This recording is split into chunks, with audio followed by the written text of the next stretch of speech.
Ito ang 11 general orders ang pangkalatang utos. Number 1. Pangasiwaan ng buong husay ang pangangalaga ng pook o kumpanyang binabantayan, pati na ang lahat ng mga ari-arian. Number 2. Lumakad ng palaging handa, magmasid at makinig ng mabuti sa anumang nangyayari sa paligid. Number 3. Gumawa ng kaukulang ulat tungkol sa mga katiwalian laban sa mga kautosang nararapat kong ipatupad. Number 4. Ipaalam lahat ng tawag mula sa malayo sa aking bahay tanod. Number 5. Umalis lang sa kinatatalagahan kapag may maayos ng kapalitan. Number 6. Tanggapin, sundin at ipagbigay alam sa aking kahaliling tanod ang lahat ng utos ng mga pinuno at opisyalis ng kumpanya, supervisor, post in charge o mga shift leaders. Number 7. Huwag makipag-usap kanino man habang naka-duty, maliban lamang kung ito'y tungkol sa inyong trabaho.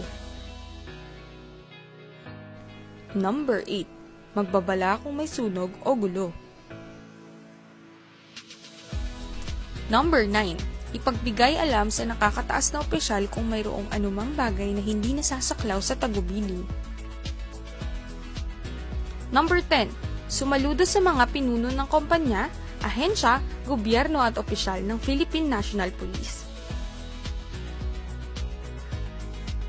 Number 11. Maging mahigpit at mapagmasid lalo na sa gabi at mga maselang panahon. Usisaing mabuti kung sino ang nakapaligid o malapit sa aking pinagtatanuran at huwag pahintulutang makaraan ang sino mang walang kaukulang pahintulot. Ito ang 11 general orders na kailangan sundin ng ating mga gwardya. Lahat ng code ay nagsisimula sa 10, kaya tinawag itong 10 codes, pero hindi lahat ay binibigkas na kasama ang 10.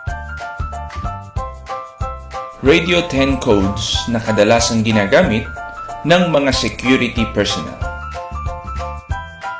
Narito ang ilan sa 10 codes na binibigkas na may 10 sa umpisa.